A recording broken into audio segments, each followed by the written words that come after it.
here to talk about the lime, and particularly evaluating the cost of lime. Not all lime is created equal, to say. So we want to talk about that a little bit. We've got a tool we'll show you where you can actually very easily get some information and use to help evaluate and make sure you're getting the best value for your money and time and things when you go into lime application. So to give you just a quick rundown of what I want to cover here today, we're going to talk briefly about soil characteristics, then specifically soil pH and its impact on soil productivity. We'll touch briefly on soil testing, what some of our pH neutralizing products are that we can look at, and then again we'll talk about this spreadsheet and how you can actually evaluate that cost of lime and things in there. So, I do spend actually a pretty decent amount talking about the impact of pH, because I talk to a lot of people that their first thought is they want to go out, they want to buy fertilizer and spread it because that's going to get them the grass growing. They spread lime before, but they're like, I don't really see the huge difference. I spread fertilizer, I go out in a couple of, a week, 2 weeks later, I see this nice lots of growth and everything. So I really want to talk a little bit about the pH piece, the importance of looking at our pH, what it's like, where it is, why it really impacts the growth and success on our patch. So one of our pieces, and I took this presentation, I will say, I guess it's how I ended up here. One of our specialists, some of you know, I'm sure, Tom Baston, asked him a little over a year ago to come and do a presentation for me at the Taylor County Farm Bureau meeting. So we talked through some of the things with this, and he kind of put the presentation together, and he came, did the presentation and things, and then I guess somewhere along the line, as they were getting ready for this conference, they asked him about coming to do it. Well, he's currently out of the country on a sabbatical leave with some research projects, so he said, well, apparently told him to contact me. So that got me here. Tom's presentation, he had some pieces that were a little more technical that I took out because I'm honestly not quite as knowledgeable on some of those pieces as he was, and things. So I do have to say, part of this is came from what he put together. Part of it I tweaked here for myself. But in West Virginia, most of our state, a lot of our eastern counties, maybe not so much. Green Bar, Monroe County, I believe, has some more limestone-based soils than what we do. But particularly up in this area, most of our soils are derived from either like a sandstone, siltstone, the shell bedrock. Ultimately, that means they're acidic. And there's also a subsoil level in there that really inhibits root growth because of that acidic nature in that soil and things. And that's why we're starting we want to become concerned about pH. So what is soil pH? Basically, kind of a little more technical term, is an index of soil acidity measured as the concentration of hydrogen ions in a soil-water mixture. So those of you who like chemistry and mathematics and all that a little bit more, it's the concentration of hydrogen ions. It's measured on a logarithmic scale. Basically, what you need to know, though, primary things, we're looking at a scale of 1 to 14. 7 is considered neutral. The lower the number, the more acidic our soils are. In this area, our natural tendencies of our soils are probably towards the lower 5, and mid to low 5 range. I do see some soil tests come back, they're down into the upper 4 range on soils that have not had anything done to them for a number of years. And those kind of pHs can really inhibit some of our plant growth and things. So what are these effects that our soil pH has? One, our phosphorus availability falls rapidly as the pH declines below 6. And that's one of these pieces that really comes into play when those individuals I talk about who like to go out and they want to go buy fertilizer, but they never pay any attention to soil pH, they never lime. It becomes one of those things that we have this phosphorus in our soil, but because our pH is low, the soil chemistry locks up that phosphorus in a way that it's no longer available to the plants. So is, are we making a wise investment to go out and spread this fertilizer that's then being locked up out of the soil chemistry, and we're not getting our money out of our investment? Or are we better off to pay attention and make sure we're getting a good investment out of it? Potassium. Again, as the pH starts to get lower, the ability of potassium leaching actually increases through our soil. Again, just briefly with a little bit of the chemistry here, as our pH is lower, the hydrogen, our cations increase. Those cations are going to outcompete the potassium cations in our soil. When they outcompete that, that's when they start leaching, those potassium cations start leaching out of our soil. But basically, our soil, particularly clay particles and organic matter, have a lot of places on them that those cations attach. That's where the chemistry piece comes in. They have the negative charges, or nitrogen, potassium have positive charges. They attach there, bond there. That's what kind of holds these cations into our soil. More hydrogen outcompetes the potassium. Potassium then leaches out. Molybdenum becomes less available on acid soils, and then that reduces legume modulation and nitrogen fixation effectiveness. We often recommend that we auto-seed legumes, in this area particularly clovers, in with our grass stands so that we can get the benefit of that nitrogen fixation, nitrogen within our grasses and things that way. Molybdenum is an essential nutrient within those legumes to help with that nitrogen fixation process. It's also very important just to the whole nitrogen cycling within the plants. And again, molybdenum less available on acidic soils. Soil bacteria. The more acid the soils become, it starts to inhibit that life within our soils. Particularly one of those being the soil bacteria become less active. So mineralization, that breakdown of our bedrock and things into minerals that are available for plant intake. The nitrification and all those other processes in that soil that are very beneficial to nutrient cycling and making these nutrients available to plants. As all these bacteria that are involved in making these actions occur, as they become less active and their populations become lower because of our high acidity level, that starts to reduce the availability of these different nutrients for our plants. Aluminum ions, our plant roots are very sensitive to aluminum ions, and as the amount of aluminum in our soil increases, that starts having a negative impact on our root growth of our plants. And we've got a picture in here actually that will help demonstrate that and show how that effect comes in. So when we start adding these things up, we're talking reduced root growth, reduced cycling of nutrients within our soil.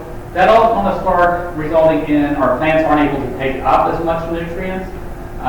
They don't have as much water and the ability to absorb water into them. All that starts to lose that stress tolerance out of them. They have a slower recovery. So when we go through and graze and we're looking for that quick regrowth of things, particularly in a rotational grazing system, looking for those plants to absorb up those carbohydrates and things, all these things start to reduce their ability to do that. And just overall, less total forage production. So, when we're looking to go through, particularly when we're looking to go through summer, when things become hot and dry, rainfall may not be as what quite we would like to have, or we may even be in a drought situation. Do you want good root growth, good nutrient availability, or not so good? All these things will help to benefit that plant growth.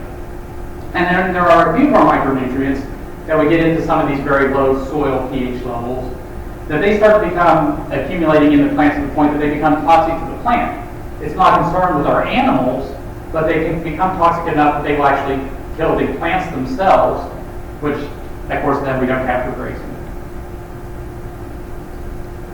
So how many of you have seen this chart before?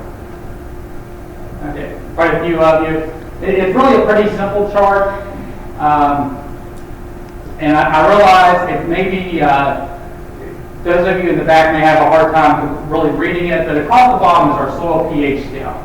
And like we said, 7 is basically the neutral level on the pH scale.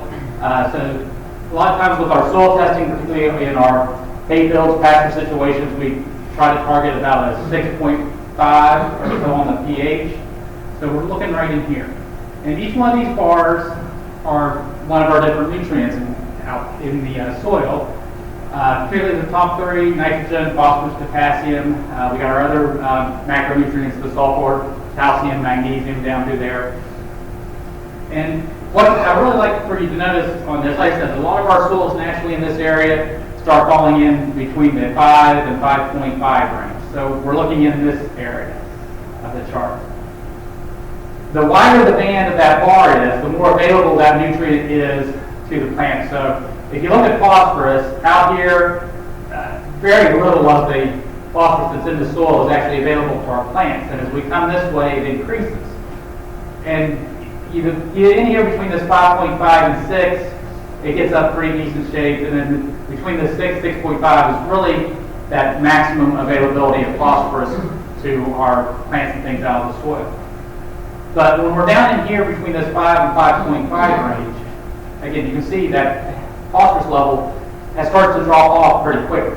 It's not that it's not in the soil, but it's not available to the plants, even though it's present. So we want to make sure that we're able to make those nutrients that are already there available to the plants so that they can get the most benefit out of them. And we don't have to worry about that fertilizer cost and almost trying to over-fertilize to get the type of a response that we need and offset that piece. We've also got down here, we mentioned the aluminum piece and the buildup of aluminum and having a negative effect on our roots. And you can see here, when we get into that 6, 6.5, much less aluminum availability than when we get down in here in that 5.5 range.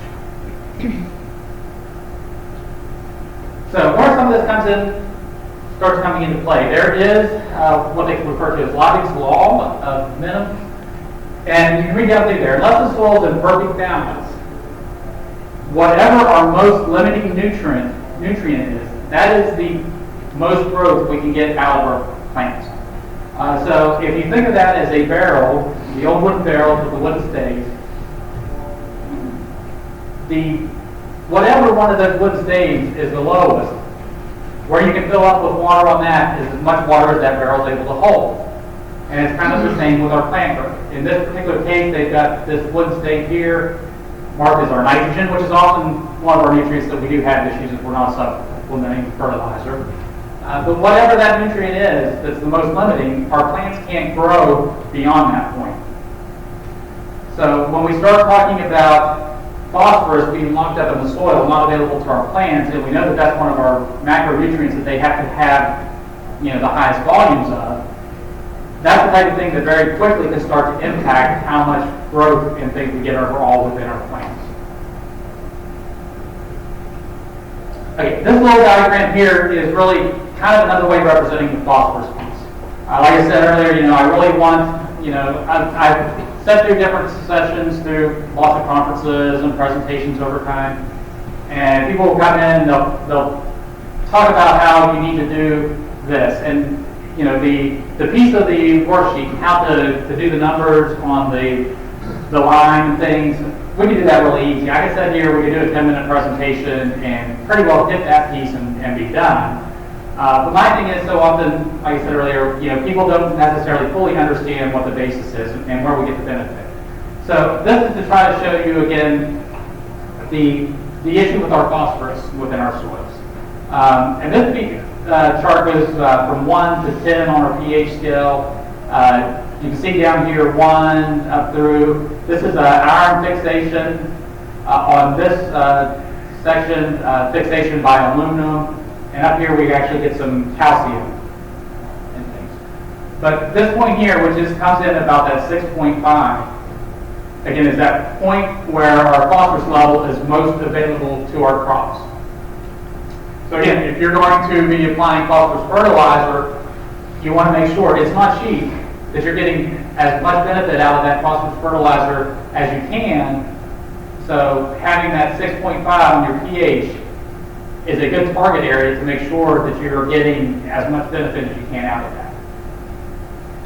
Okay, so this picture here is looking at the impact on root growth of tall fescue grasses. Just running a nutrient solution. The one clear on the left has 0 parts per million of soluble aluminum in the solution.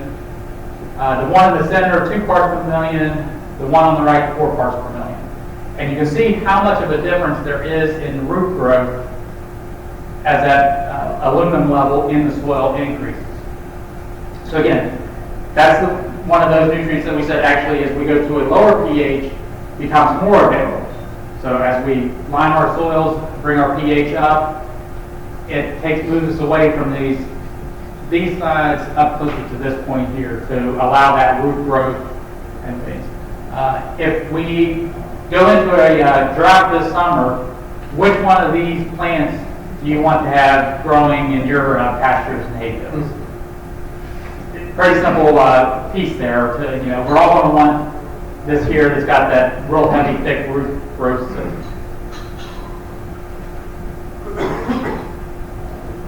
Okay, so we all want to talk here and start talking about our line and what are the characteristics that actually do start to impact the effectiveness of our line.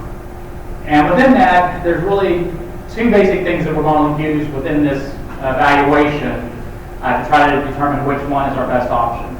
The first is what we call the calcium carbonate equivalent of whatever product we're utilizing as a line product.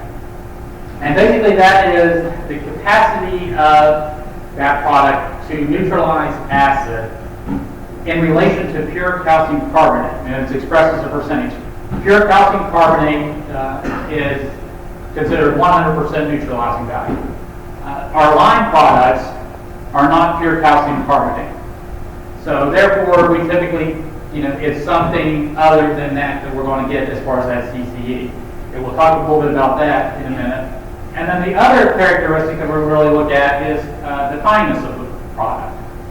Now, it's pretty dark, I know, I'll see maybe more quickly here. But how many of you would actually apply what I've got here in this bag, I know it's hard to see, for lime?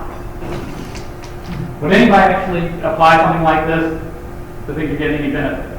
But what is the difference between this and the product that we do put on our fills? Water solubility. How it's been ground. I'm pretty sure, I can't say absolutely, but I'm pretty sure this came from over here at Greer.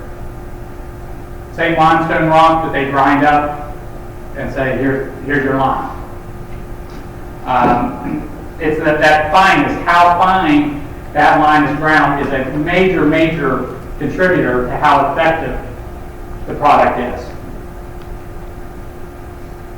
Okay, so when we're looking at the calcium carbonate equivalent, and this will vary with every stone because these limestones, again, they're not pure calcium carbonate equivalent.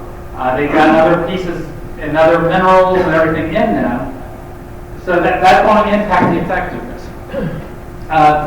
Again, pure calcium carbonate is considered at 100. If we look at quicklime or hydrate lime, which we really do not use within our when we're liming procedures and things, but we'll mention briefly, you can see because of the processing that they have went through that has purified them even more so concentrated, they're actually above 100. They would actually be more effective than just the pure calcium carbonate. Our dolomitic lime, which we do use part of the time, you can see 95 to 108. The magnesium within the dolomitic lime actually has a little more neutralizing effect than what the calcium carbonate does, so that's why you can sometimes get it if it's a really high concentration of the calcium and magnesium in that dolomitic lime, or the dolomite in it, you can get actually above the 100. a little bit better quality than pure calcium carbonate. And then the other one they have in here is just slag, and you'll see some other different products. Sometimes people use fly ash and things like those. A lot of these different products, 50, 70, can be a big range depending upon how they were processed, what they actually are, even below 50. Wood ashes have a neutralizing value. I think even for the CCE, I believe the ones I've seen numbers, a lot of times would be down like 30% of the calcium carbonate equivalent. So they're going to have a neutralizing value, but they're not going to have a lot of neutralizing value. And most of us don't have a big enough supply of wood ashes that we're going out on our pastures and hay fields. But I did have somebody that had a garden, a very small garden, that dumped wood ashes on it year after year. And at one point they were starting to have some problems, and they pulled a soil sample, and the pH on it had actually been driven up to like about 7.7, 7.8, with all those years of dumping huge amounts of wood ash for that small area. So if under the right circumstances, they can do the job. Now, the other piece we talk about is fineness, and fineness is measured by putting the line through mesh sieves and seeing what percentage of the particles will pass through the sieves. And so here we've got a 20 to 30 mesh. So typically the sieves are going to be a set sieve. 20 is very common used in these analyses. And that's a measure of how many, in a 1 inch square, how many of the wires are through there to get the spacing. So the higher your number is, the higher the mesh, the finer the grind is on the limestone. And you can see from this chart, down here at this bottom, for those who can't see things from it, 2 weeks from the time of application, 2 weeks, and it goes out here to 30 months. So, and this is showing what the impact on the soil of a lime application was. Starting with a pH of 5, the lime that was passed through the 20 to 30 mesh during that time period, it took probably close to about 18 months, and it only got the pH up to maybe about 5.6 or so over that 18-month or so time period to get to that point.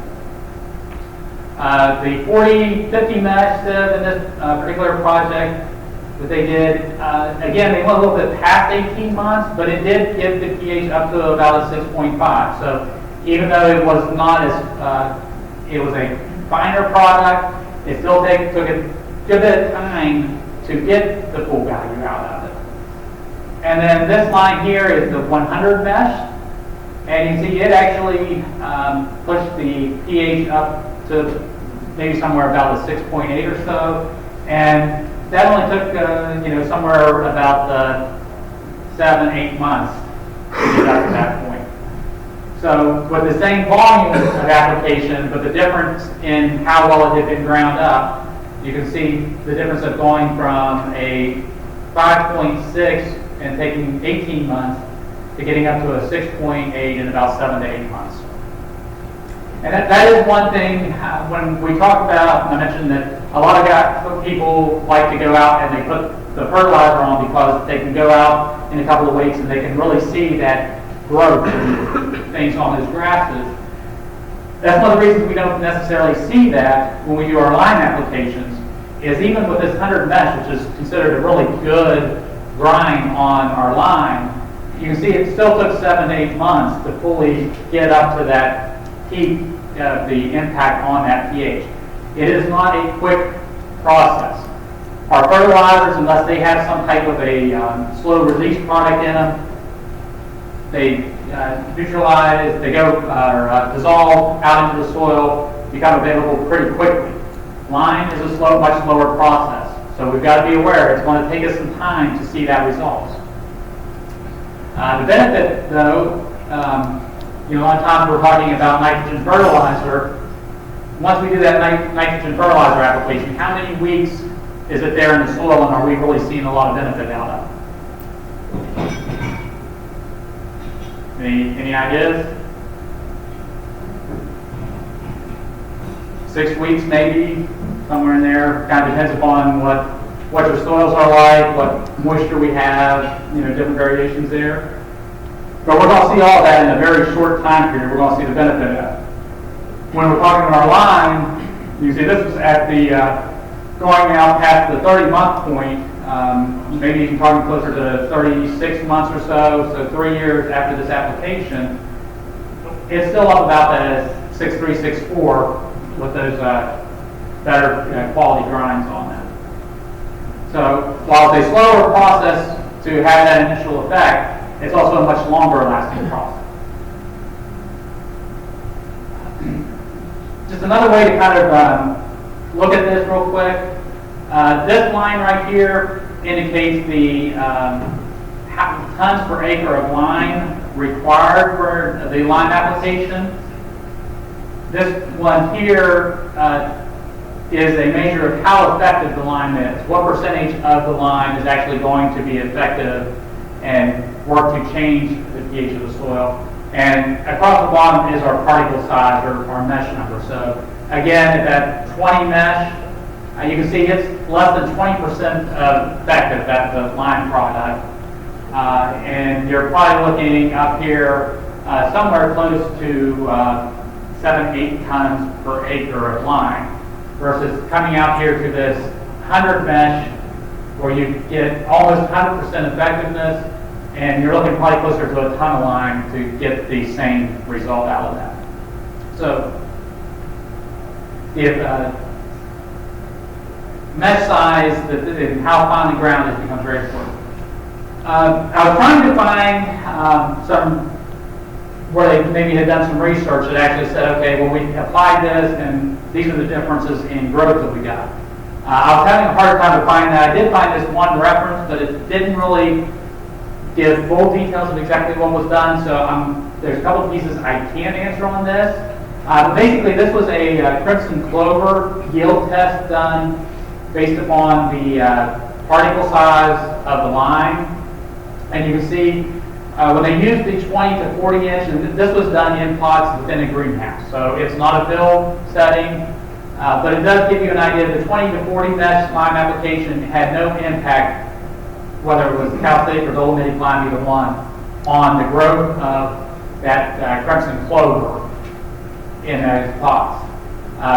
The 60 to 80, you can see the calcitic 10.9, 1.4. The issue is I couldn't find anything that referenced exactly what that measurement was.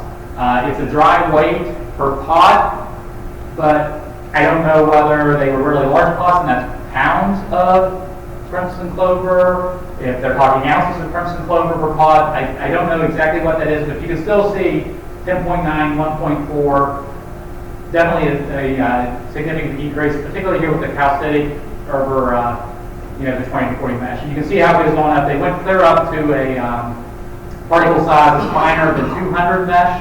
So I mean that's extremely, extremely fine grind up to a 15.1 versus 15.9.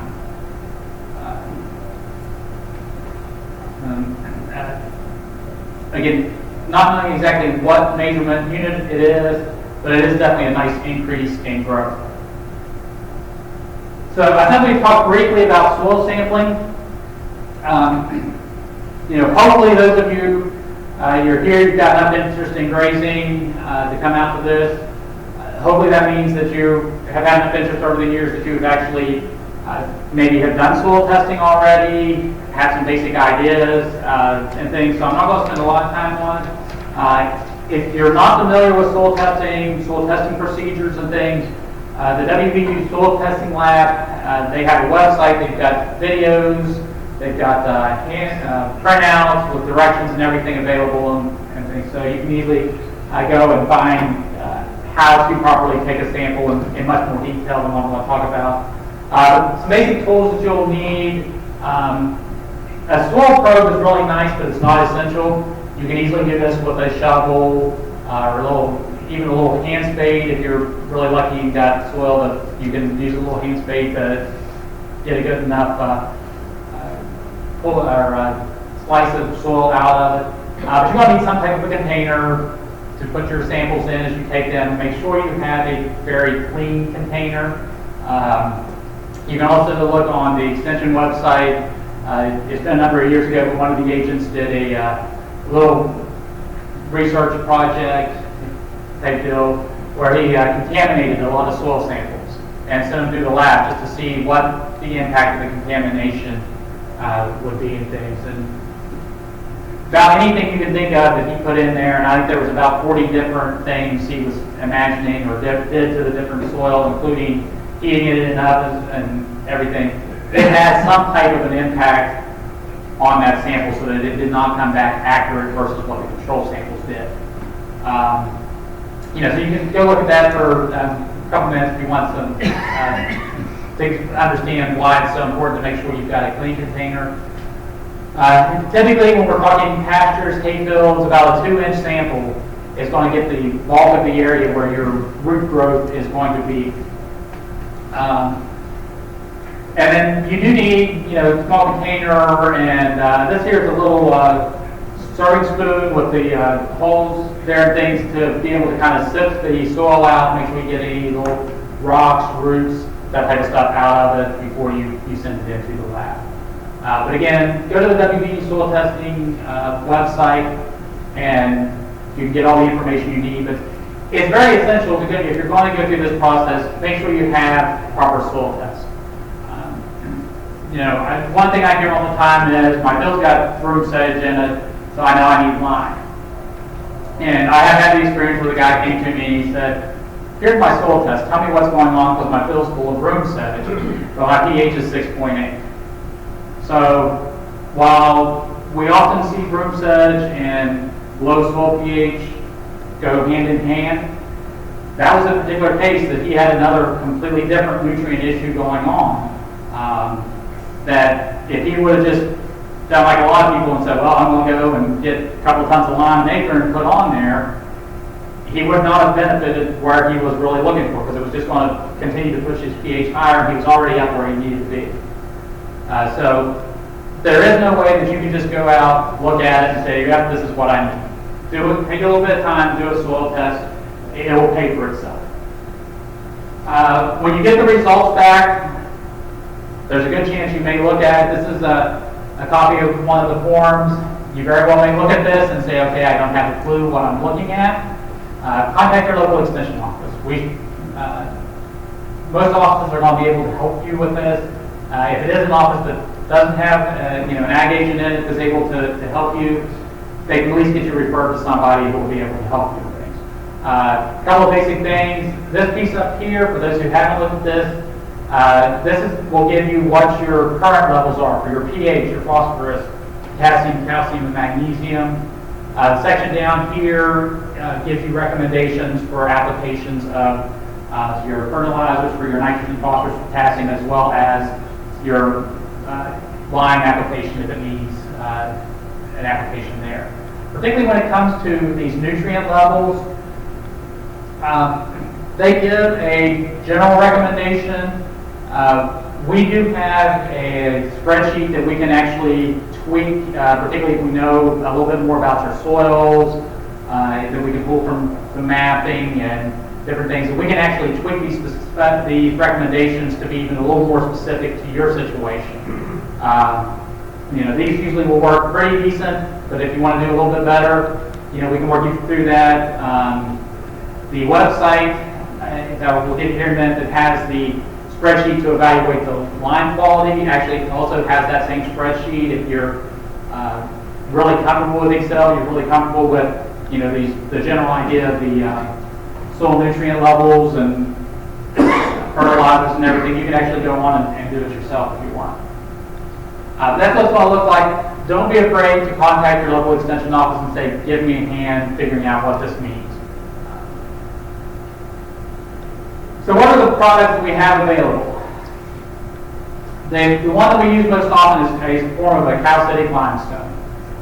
So it's basically going to be mainly a calcium carbonate product, but it may also contain a lot of times some other small amounts of magnesium, which again does have benefit for neutralizing soil acidity. And there's going to be other inert pieces and things in there. that aren't going to be any benefit to us. We have dolomitic limestone. We typically don't recommend it unless we have a low magnesium levels in our soil, because it is a much higher level of magnesium in dolomitic limestone than the calcitic limestone. So we will recommend it if you have low magnesium levels to be able to bring that magnesium level up. One of the key things to keep in mind with it is it has to either be ground even finer than what the calcitic limestone is, because the dolomite is a slower reacting product with the full acidity, or you just have to be prepared to realize it's going to take the even longer time period for dolomitic limestone to be effective. Again, we don't recommend it a whole lot, but in the cases that we do need it, we will recommend it. It usually is a little more expensive than our calcitic lime, but sometimes if you can get a really high quality dolomitic lime versus a not so great calcitic lime, it can sometimes pay for itself on that basis. Pelletized lime, I get a number of questions about pelletized lime. It is basically nothing more than our calcitic limestone in most cases that has been very finely ground and then processed into that pellet. It's nice because it makes it a lot easier to handle and spread and everything along those lines. But it takes the same amount of the calcium carbonate equivalent of a pelletized lime as it does our typical powdered ag limes, the calcitic ag limes that we use, to get the same impact on our soil acidity. And if you compare on cost basis, the basic calcitic lime, ag lime, is going to be a lot cheaper than using a pelletized lime product. Pelletized lime is a great product, and using it in the right places. I actually used this spreadsheet with a gentleman here a few weeks ago because he was questioning pelletized lime versus the ag lime and everything. So we ran it, and it was going to cost you about $200 an acre more to use pelletized lime than it would the ground, just regular ground ag lime. So it's a great product, particularly for homeowners that have a small area that they're needing to lime on their yard or something like that. Works wonders, but most of us on our farms here in West Virginia, I don't think we really have the money to justify pelletized lime versus calcitic lime. Okay, hydrated lime, very fast-acting, powdery material, it's caustic, and can easily burn plants. We do not, I've never recommended it. There may be a few places that there would be justification for it, but it would be a very specialized situation. And then burn lime or quick lime, they've actually heated it at very high temperatures, removed carbon dioxide, and really concentrated things, the nutrients and stuff in it. Got to be very careful handling it. It will quickly react with water, creating a hydrated lime and giving off a lot of heat and that burn potential there. So the last two products, I mentioned them just because every once in a while somebody will ask me what's the difference between them and a regular lime things. But only in really specialized situations would we look at either of those products. So basis of this was, what is the lime cost and how do we evaluate it? So this is how most people do it. We find out what's our cost going to be. So if I give you those two costs, which one would you purchase? Pretty much everybody is going to look at it and say, well, hey, there's $126 a ton. That's what I'm going to get, right? That's how a lot of people do this evaluation process. So what I would recommend is we do have a spreadsheet, the value of agricultural limestone. It's available as an Excel spreadsheet. We'll show you that here in a minute. Or there is a handout, a document, fact sheet that goes with it that you can actually work you through the steps so you can hand calculate it if you're not comfortable with the spreadsheet. I know I have worked with a couple of people that said, if you'll get the numbers that we need to put in it, I'll put them in a spreadsheet for you if you're not comfortable with that. You make that call, take the time to get the phone calls done. I can throw it in the spreadsheet and run it in 1 or 2 minutes, and we can get you the answers. There's the website that has where you can get both the Excel spreadsheet, the fact sheet to do the hand calculations. It's probably easiest, rather than try to write down that big website, just use search engine, WVU extension service, soil fertility or value of ag limestone, and it can get you to the website to get the sheet. And what you need to actually run this analysis, you need the results of the lime quality analysis. And at least here in West Virginia, if you're purchasing lime from someplace, they have to be able to provide you that. It is required that they provide that information. You need to know what the cost of the lime is, getting it delivered to your site. If you can take it a step further, especially if you're going to have somebody spread it, or if you've got a pretty good idea of how much it costs you to spread the lime, if you're doing it yourself and you can add that piece in, that makes it a little bit better, but we've got to have that cost. And then you need basically your lime requirement from what your soil test results are to run this. This is an example of one of the lime analysis, and you can actually contact if you're getting it from one of the quarries around here, you can call them up and say, hey, I need to know what your analysis is. This has got a lot of information in it. They're basically going to give you the calcium carbonate equivalent, which in this one here was 94.74. And then they're going to give you the various mesh sizes. For our purpose with the spreadsheet, we need the 100, what percentage will go through the 100 mesh sieve, which in this case was 26%, the 60 mesh sieve, which was 37%, and the 20 mesh sieve, which was 76%. Those numbers and knowing the cost and your lime requirements, all you need to actually run this spreadsheet. So again, back to getting myself, I'll take time to make sure you understand why the pH is important, because I can do this in literally 5 minutes. It's very easy. It will take you longer to make the phone calls to get these numbers than it will to process them through the spreadsheet. So the spreadsheet, and again, I realize both of these are really small and you're going to have a hard time seeing them, but this is what they look like. This is actually the Excel one. When you pull up the Excel file, this is exactly what it will look like for you. And it's actually got 3 columns in it that you can plug the numbers in up here where these 2 shaded boxes are. And it'll automatically do all the calculations for you. And on the bottom, it gives you what the cost basis is. Now, I've got a version of it here we'll go to on the next slide. I believe it just shows this box so you can see it a little easier.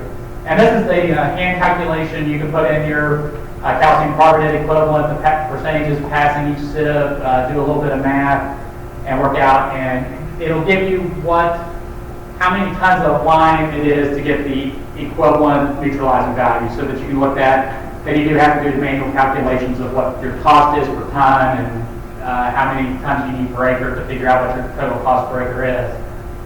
You got to go a little bit beyond what this sheet says, but it gives you that initial calculation to help you get started doing that. So again, for those who are comfortable, or if you can get somebody that will do it with using this Excel spreadsheet, it's extremely simple and extremely easy.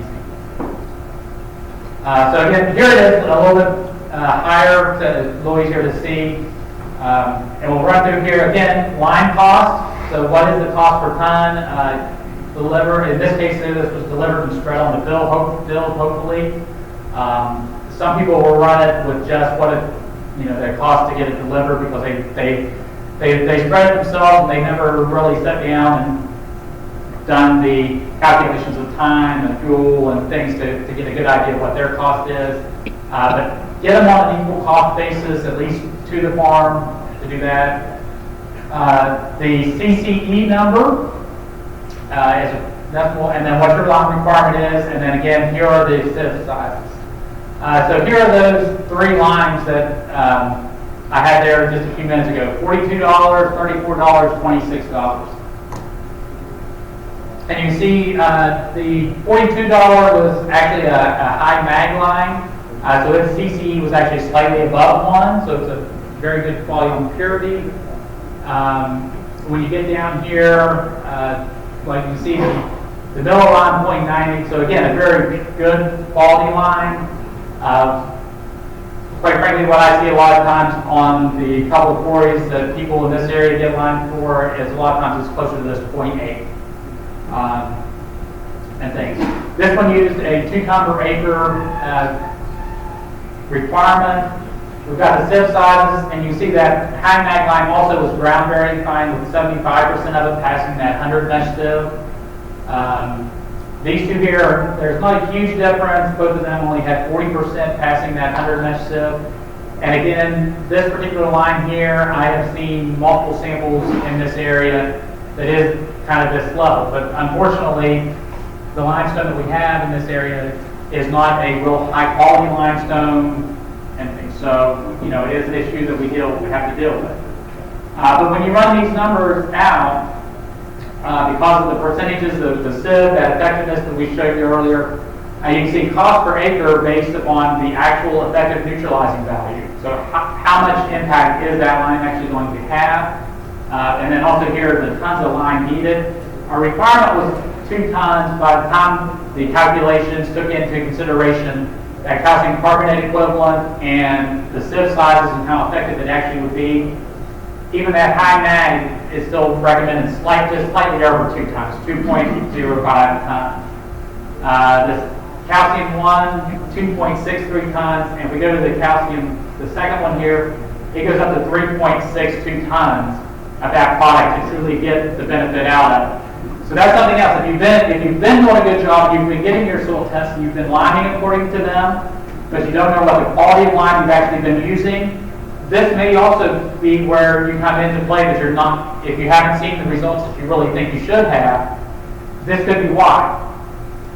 With this particular one, because of the quality and the how it's ground, it actually would take about 3.6 tons of that, lower to 3.5 tons per acre, to really get that effectiveness that 2 ton of calcium carbonate equivalent that the soil test calls for. So I'm going to run across a couple of little things here, and then I am going to pull up the Excel spreadsheet, and I'll plug one in real quick for you to see. But a couple of things, what I hope you take out of this is to remember that acidic soil has a negative effect on soil nutrient availability and that plant root growth. So if you're in this area, particularly north central West Virginia, a lot of the western parts of the state, our soils are naturally acidic. We're going to have negative issues, nutrient issues to deal with, as well as it's going to have a negative impact on our root growth. Soil tests are the only way to know for sure, particularly on our pH, what we need and what that nutrient status is. And remember, not all of our lime is equal quality. Different locations have different quality of lime, the way they spread it. So utilizing this value of ag limestone, the spreadsheet, makes it very easy for you to help figure out, make sure you're actually getting the best opportunity for the money that you're spending. So I'll say, Debbie, if you can pull up.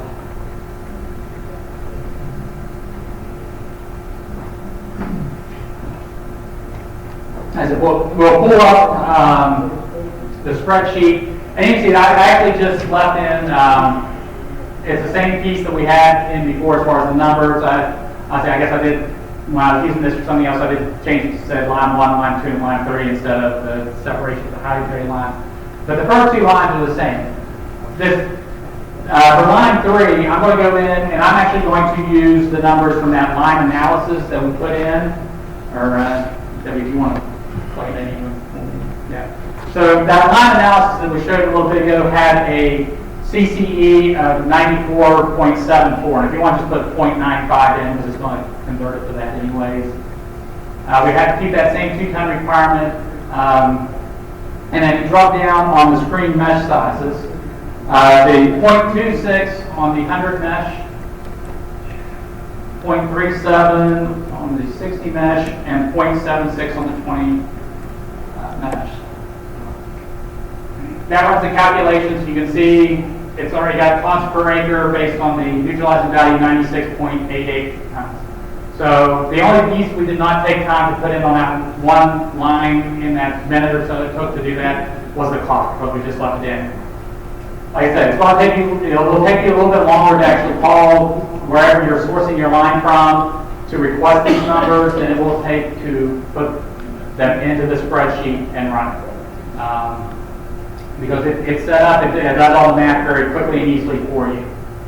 So with that, I will say, if any of you, I didn't bring any printouts because not having any clue how many people will be here. But if you wanted like a copy of either the slide sets that I have here, if you have an issue, finding the handouts and things to go with this, or finding this Excel, feel free to get a hold of me. I didn't have to put my contact information on the slideshow, but you can contact through the Marion County Extension Office.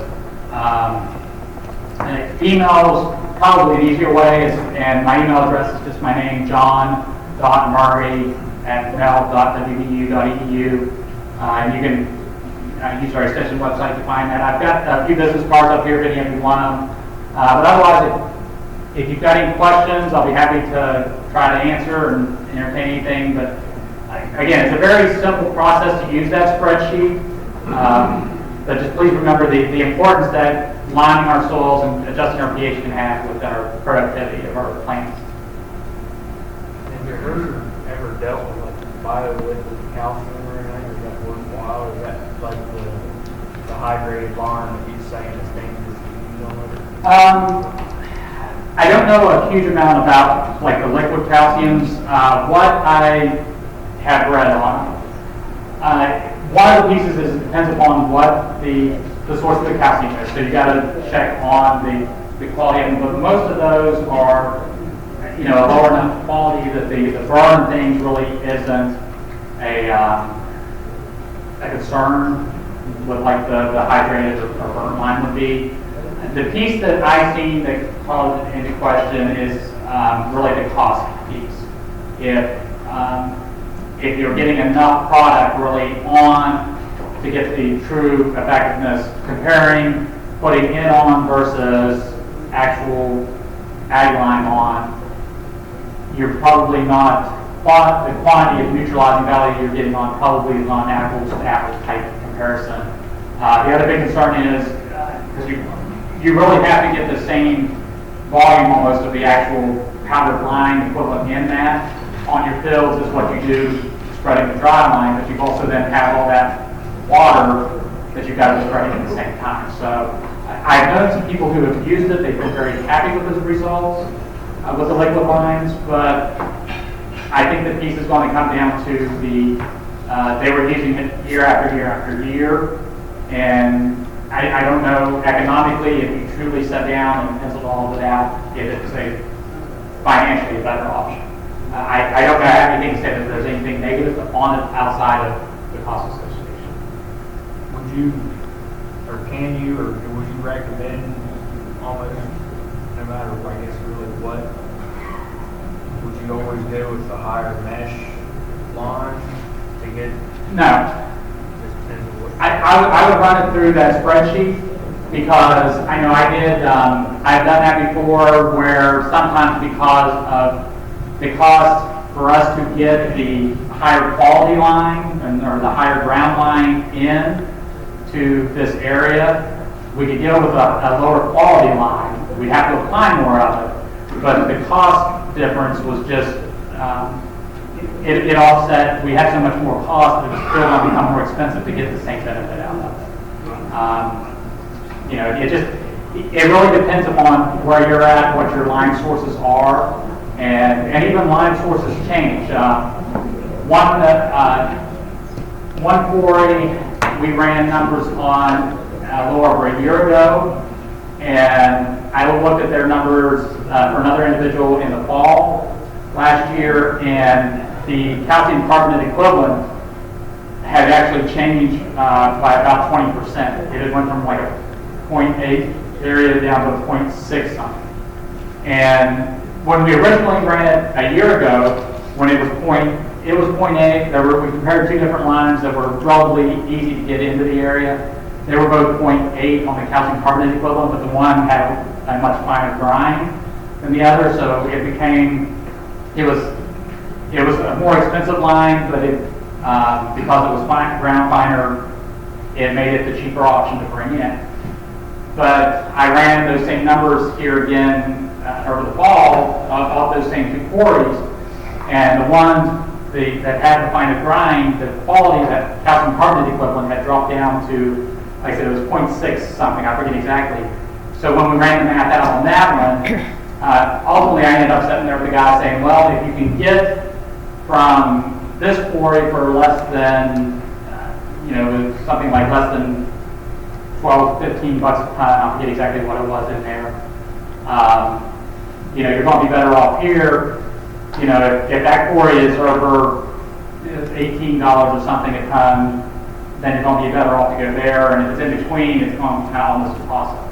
So it had actually had, because of the difference in the quality of the lime at that point in time, it had actually switched from the finer grind to the coarser grind was going to be cheaper, and part of that came into that trucking expense. So that spreadsheet can help you pick up those differences from time to time. So it's you can't run the numbers now and use them a year from now either. Those numbers can easily change during that time period. Your chart showed the effectiveness of the lime as per the mesh size and for the, like, I'm sure that the lime I've used for the past 3 years is probably a 10 mesh. It's probably not even a 20. So does that mean that it just remains unavailable compared to, I mean, should I worry about getting the 100 mesh size if I've already been using the junk for 3 or 4 years? Or is it kind of a slow release to where I should just stay the course with the cheap stuff? You will still see a slow release off of it, but it just depends upon how coarse it is as to, you know, it may be a very, very slow release. So it may not be enough to truly, you know, it's like that one chart where that coarse piece, you know, it had an effect, but it just, the same volume of it never moved beyond, because it's kind of like putting this, you know, like I said, you know, just this piece of what we call gravel, it's the same thing. Yeah. You know, if you've got a bunch of them spread across your field, little by little as it weathers, there's going to be, you know, little pieces of that calcium come off, and it's going to have a positive effect on raising your pH. Is it going to do it quick enough that you're actually going to tell a difference in your field? No. So, you know, depending upon exactly what that is, you know, it'll kind of vary. Because and it depends too on what your options are on other lime sources. Because like I said, when I ran the numbers here for a gentleman, you know, not that long ago, the one that had a coarser grind on it, because he could get it cheaper, because he was a lot closer to it, so his transportation cost was half and things. It was, even though he had to buy a little bit more of it and everything, it offset going ahead and going after that better quality grind. So it just, you really got to dig into those numbers to be able to see and know for sure. I figure I'm going to turn my hayfield into a limestone beach if I keep going the way I'm going. Yeah, if it's really that coarse, then... No, it's not really, but I just have a feeling it's not. Yeah, and there's a lot of it that's out there that is not a real highly ground. There are a lot of quarries that what they sell is a byproduct of the grinding for the gravel more so than it is trying to produce a quality lime for application. So, and it's not that some of those aren't effective, it's just that they don't necessarily, they're not as effective as we would like.